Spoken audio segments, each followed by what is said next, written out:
Hey, beautiful people. Welcome back to another episode of A Nanny's Life. My name's Amber Noel. Welcome. We're doing a solo episode again this week. It was unavoidable, but y'all seem to be liking the solo episodes. So today we have a little bit of a rant, but hopefully it will end in some encouragement. So it's currently March, which last episode we did Milestone Madness in honor of March Madness. But today I want to take a different approach in honor of St. Patrick's Day, which was yesterday as I'm recording this. I want to talk about luck.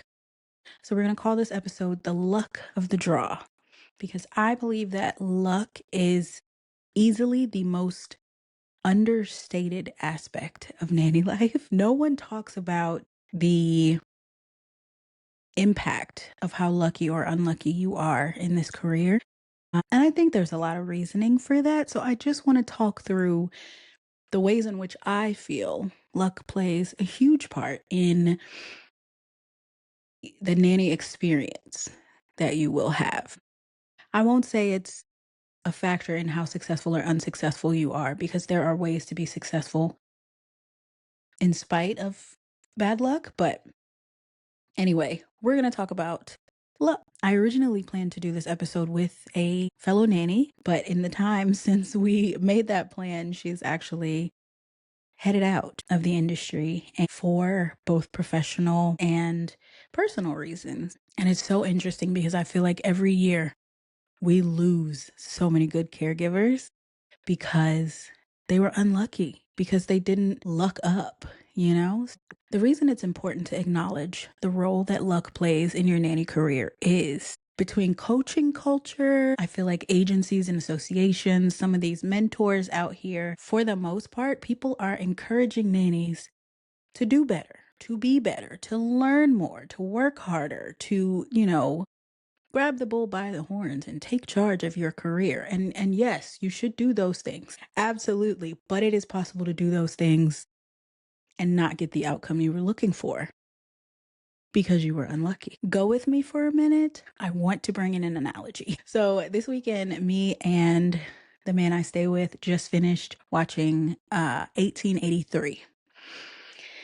Now, this is a show. First of all, Taylor Sheridan has taken over Paramount Networks, okay? He is the creator and writer behind the series Yellowstone, which a lot of people liked and enjoyed. And he also wrote 1883, which is essentially the origin story of the Dutton family that you will see in Yellowstone. So this series is only 10 episodes. I don't think they're ever going to do another season, but this is essentially following a family on their journey from their roots in Tennessee out west.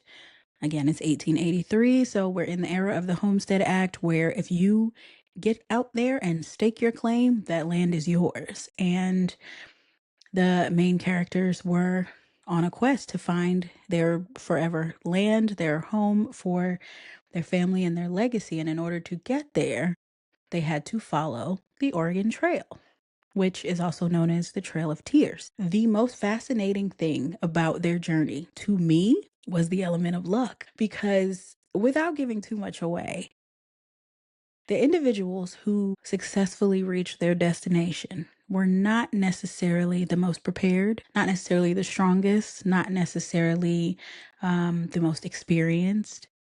Some of the people who made it all the way only made it because someone else helped them. They got lucky. Are you following me here? And that really is what the journey of being a nanny is, because the work that you do will only get you so far. You need that element of luck to really get to a point where you feel like things are working out perfectly.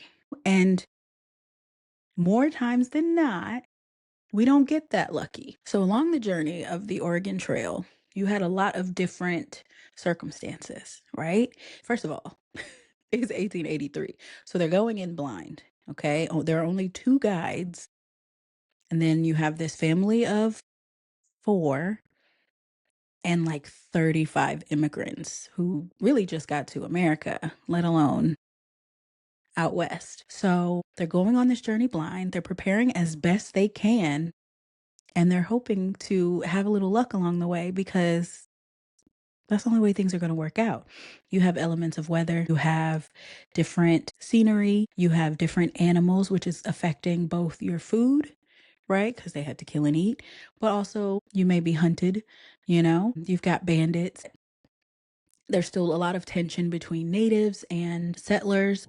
Every time you encounter a person, you don't know if they're safe or not. You don't know if you can trust them or not. You don't even know if you can adequately communicate with them or not. You're just hoping to get lucky. So that translates really directly to the nanny journey because, first of all, I don't know many people who start their nanny careers with a lot of knowledge of what being a nanny is really like, what it really truly entails, and what it's going to feel like. I feel like parts of it are just things you have to experience, but I also feel like we don't talk about it enough, which is part of the reason we're here and we do this podcast and offer as much insight and information as I can just from my experiences and my conversations with other people in the industry. So I feel like a lot of us come into the nanny world blind, and what we don't understand is not everything is fixable.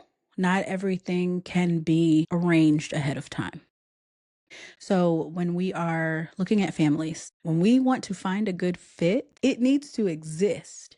Right? I don't know how many times I have started a job thinking the circumstances would be one thing in terms of our communication, our relationship, the household dynamics. And about 6 months down the road, I'm like, where am I?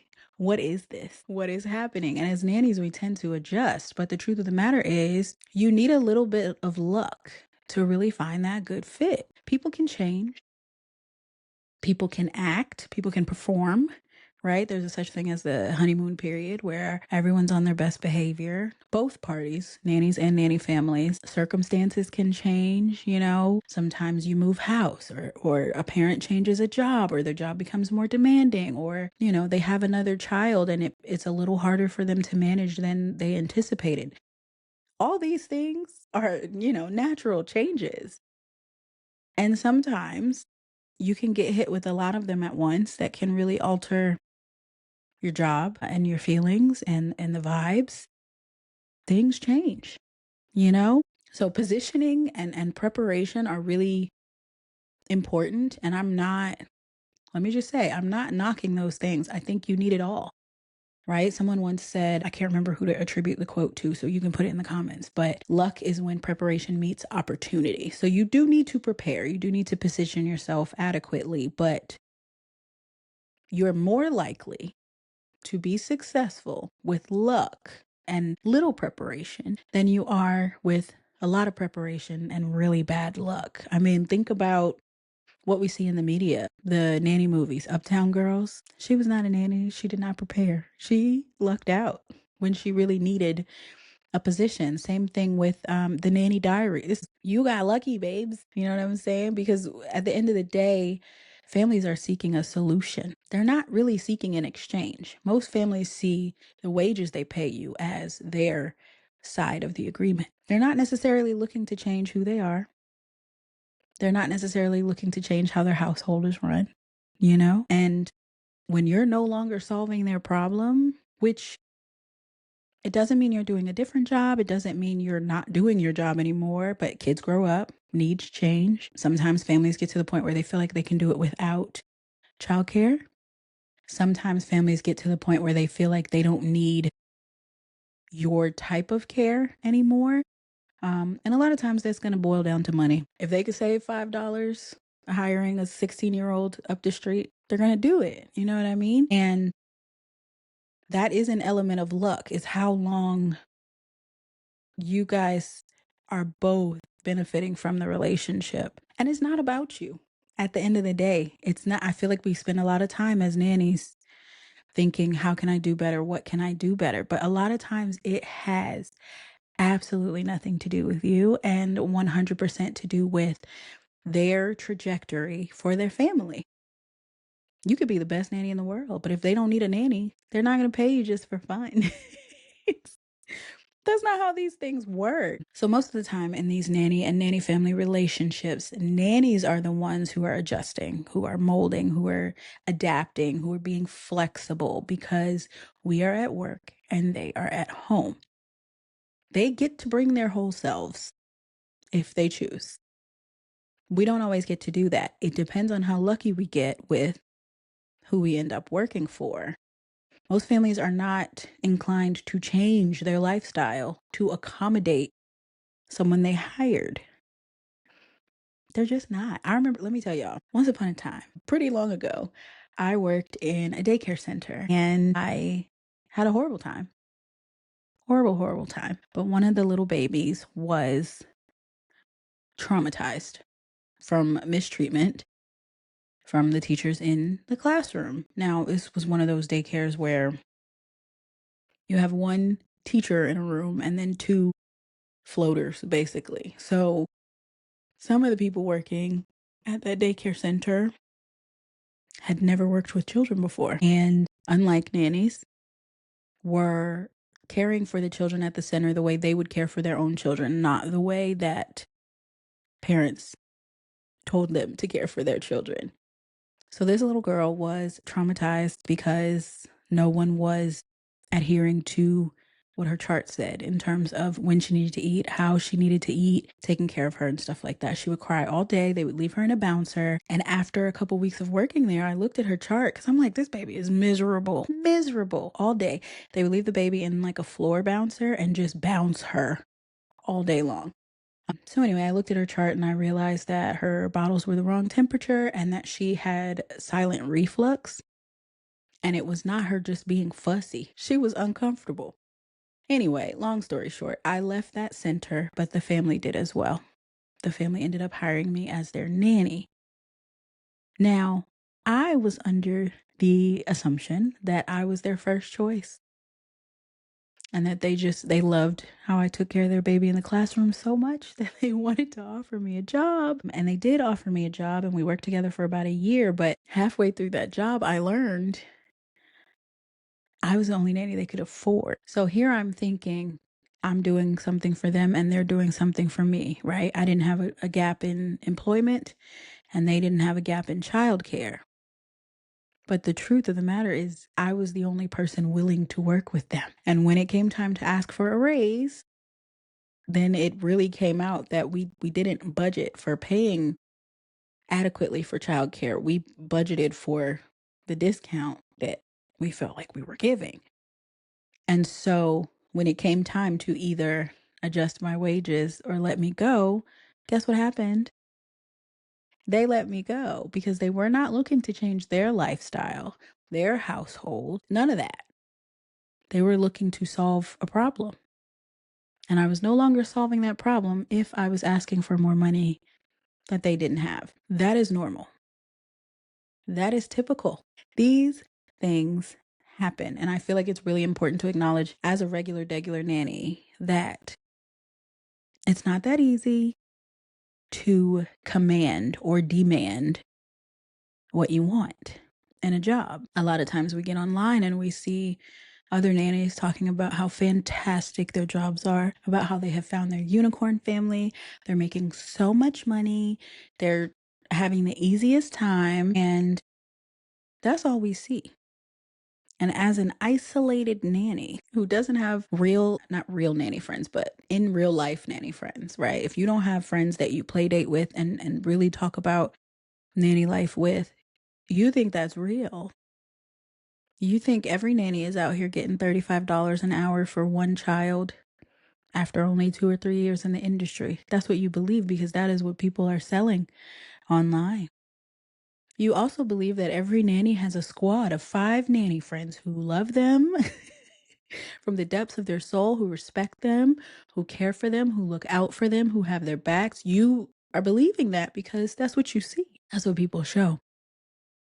The truth of the matter is, you got to get lucky with nanny friends and community as well, because as someone who went from 0 nanny friends to putting herself out there and trying to really connect with people in this industry, that thing can be hit or miss too. It really can. And there's a lot of reasons for it. The biggest reason is that if you are a caregiver by profession, you are also likely a caregiver outside of work, right? Whether it's you're an eldest kid in your family, or you have your own children and you care for your partner and your children, nannies are nurturers by nature, like I always say.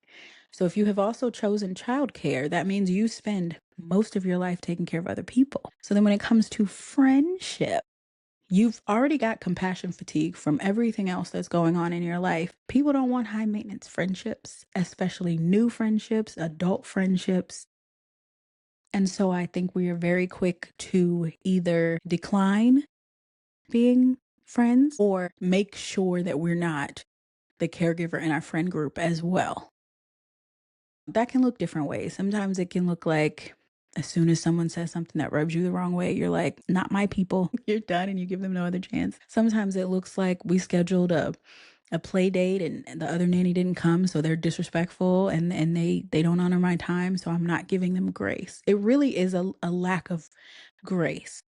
And sometimes it's because you don't have it to give, right? Because of the work that you do, because of the life that you lead. Sometimes you already have a huge friend group, right? A lot of us are still friends with folks from high school, folks from college, folks from, the beginning of our career. So making a new friend means it has to be somebody worth it. And some people are just looking for the friend they can talk to about work. And those friendships are typically more seasonal, I guess, because once you leave the job, then you're like, it's not important anymore. I do think for some caregivers, you can feel like, and this is no shade and no disrespect. I have felt this way before as well. You kind of got to do the work to get out of it. But sometimes you can feel like you're powerless everywhere else in your life. You serve families, the families are in power. You are disrespected by society because you're a nanny, right? So we don't get a really big voice in society in the big picture. We don't really have the patience for someone else attempting to lord over us.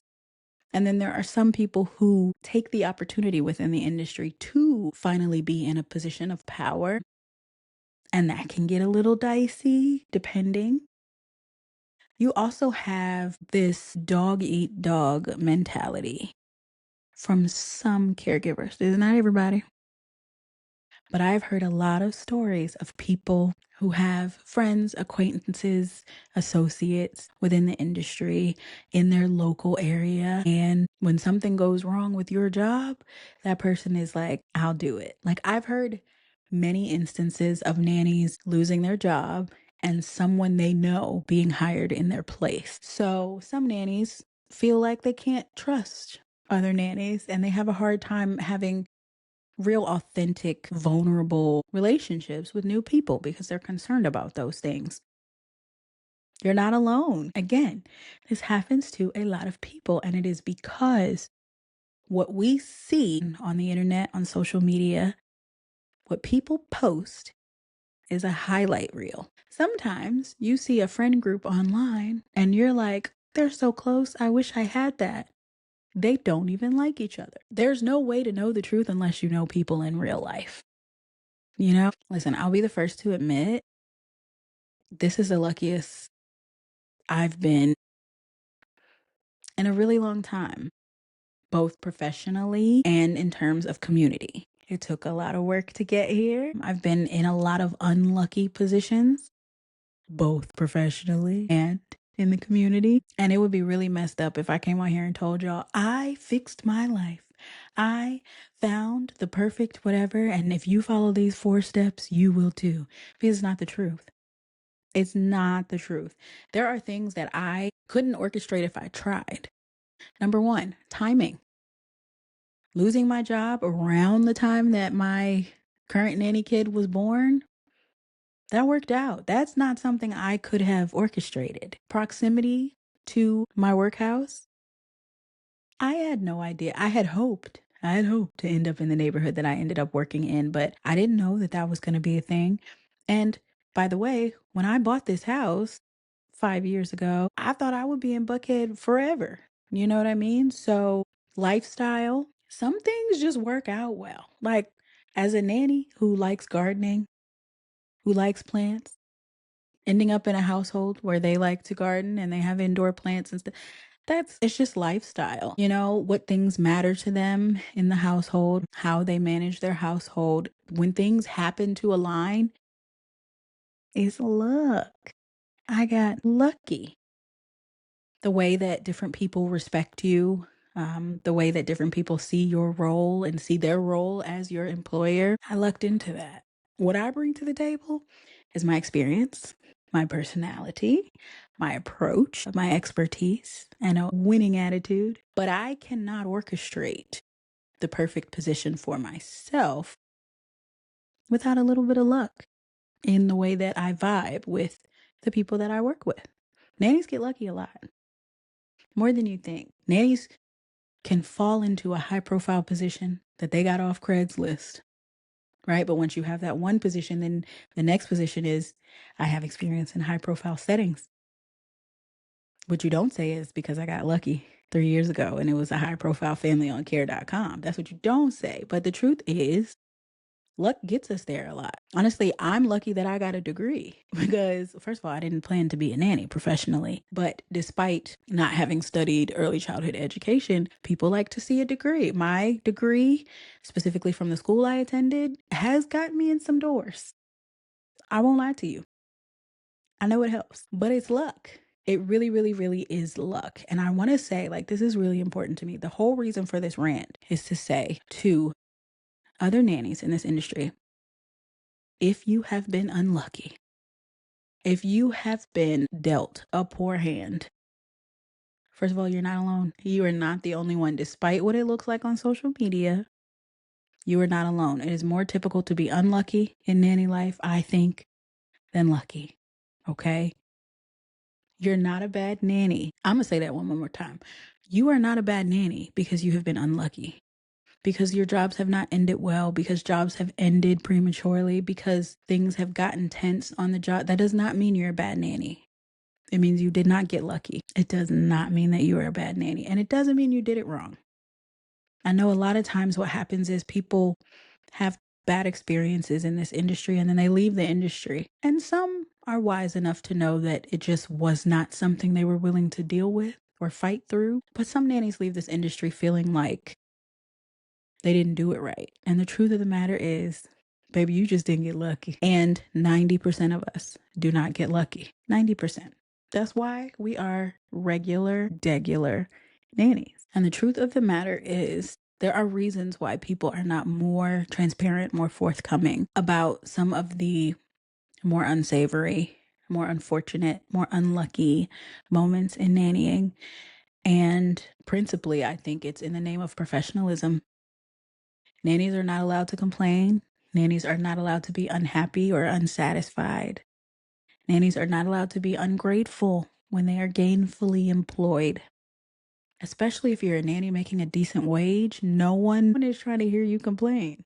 It's wild to me because we're humans just like parents are humans, right? Parents are allowed to complain and still be considered good parents, but nannies have yet to get that grace in general. And I'm not just talking about families, I'm talking about agencies, I'm talking about nanny associations, I'm talking about some of the more seasoned nannies in the industry who feel like certain things you just don't share. And then there are some people who are less transparent because they're trying to keep up an appearance. It's pretense. They don't want to be vulnerable.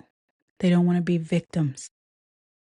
And to an extent, I can understand both reasons, because it will affect you professionally if you are the one person who is speaking out about, all your negative experiences and all your frustrations. It does hurt your chances of getting hired. A lot of times it can make you lose a job to speak negatively about either your job or this industry in general. So it's kind of a rule of thumb that we don't do it. That's why I started this podcast, not to complain, but to be a little bit more authentic, a little bit more real about what the nanny experience is, because nannies feel so isolated and so alone. There are so many of us out here doing this work. Not everyone does it long term. Not everyone makes a career out of it, but there are so many people out here doing this work, and the tendency to only be positive about it can make someone feel like I'm having a hard time and I'm the only one and I must be doing it wrong. I must not be cut out for this. People are just not saying that part online.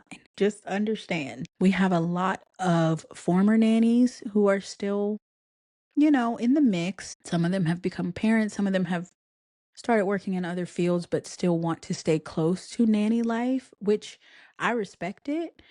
When I had 3 weeks off, you could say anything about work, and I would be like, I can't be that bad. Because when you're removed from that experience, because so much of it is feelings, I feel like when you're removed from the experience, it's a little bit harder to speak to, especially when you become a parent, because being a parent is so hard and so big that being a nanny tends to pale in comparison.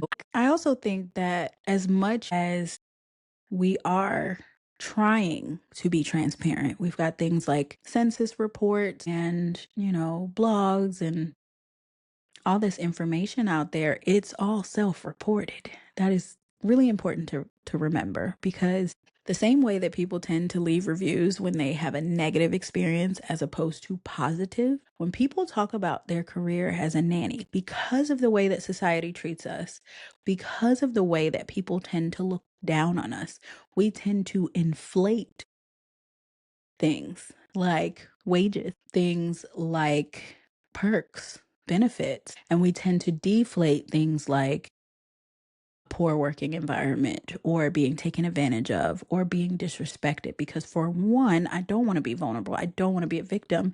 And for two, I'm going to get kicked out of this industry if I'm over here really calling things out. So it just, there's a lot of pretense.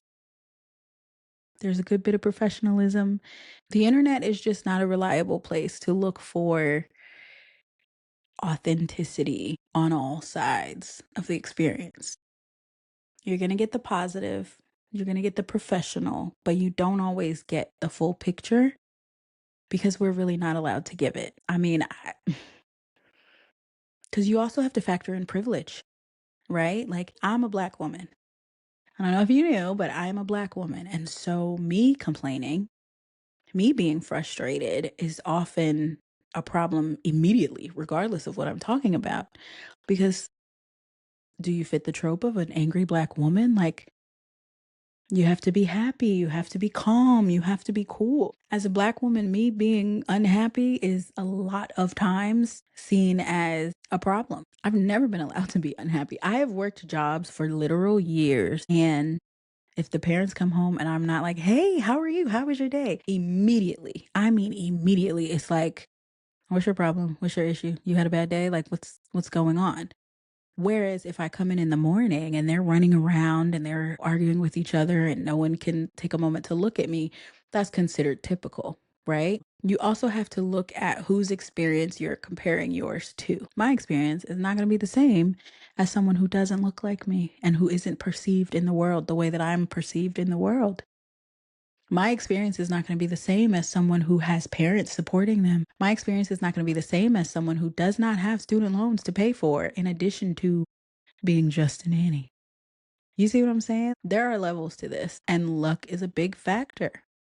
I wasn't lucky enough to grow up in a two-parent household and have parents who supported me until I was 30 so that I could take the time to figure out what I wanted to do without the burden of having to pay bills, which in turn means I'm not lucky enough to be able to hold a boundary with a family and walk away from a job for something so silly as them not being kind to me. I got to get my ducks in a row. I got to figure things out.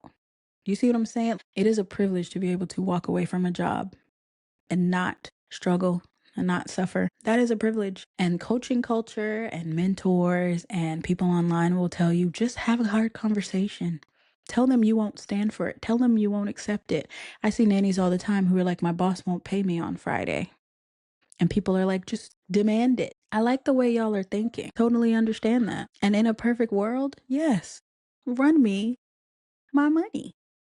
But everyone does not have the privilege of just never going back to work. Not everyone has the privilege of burning a reference. Not everyone has the privilege. And I don't care what people online tell you. I do not care what method they teach you. I do not care what article they tell you to send. I do not care how you have the meeting, if it's an email, if it's in person, if it's a phone call. I need you to hear me when I say this, okay? No amount of hard conversations, articles referenced, boundaries set, even going above and beyond, none of that is going to make a family or a nanny friend or community.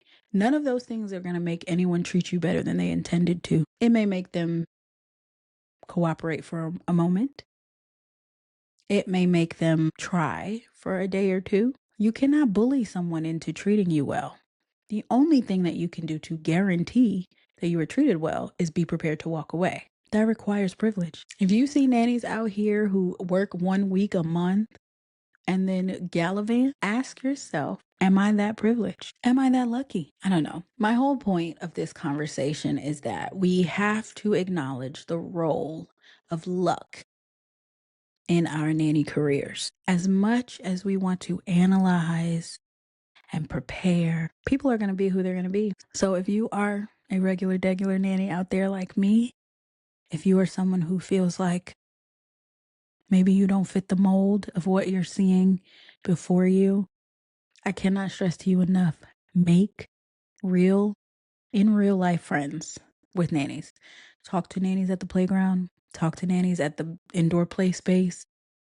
Maybe you can find them online, but meet them in real life. Call them on the phone, text them, have real connection and conversation with no pretense, no expectation of gaining anything. Seek authentic friendships within this industry. And I'm telling you, what you will get out of nanny friendships, true, authentic, one-on-one friendships, is worth more than any coach you can hire out here. You'll have a much better perspective of what nanny life is really like, a much better understanding of whether or not you are being treated in a typical manner or an atypical manner, a much better idea of what you can expect in certain situations. And you have a real friend, like someone that you can talk to about work, someone that you can play date with, someone who is not seeking to gain anything from you other than that friendship. Because the truth of the matter is, if we all had nanny friends, if we each had our 2 or 3, we wouldn't really need the social media, the nannygram and the nanny talk and all that stuff. Okay, friends? So please, please understand what you're seeing online is glamorized. It's glamorized. And if you've had a hard time, if you're still having a hard time, it's not as atypical as you might think. It is hard out here. This is very challenging work that we do. It's very delicate. It's very intimate, and it is expected to come with some challenges. So, nanny, you're doing a good job. And if you've been unlucky, baby, me too. Okay? Thank you for coming to my TED Talk, my little rant about luck. I'm very grateful that I have been lucky as of late, but I don't ever want to understate that it is in fact luck that has gotten me in this position, which again, preparation meeting opportunity. So yes, stay ready so you don't have to get ready. Be prepared at all times, but understand that opportunity, it's going to come here and there. Everybody can't be a high profile nanny. Everybody's not going to make 150K. It's just not the way it works. Even when you work, I'm coming up on 14 years. 14 years.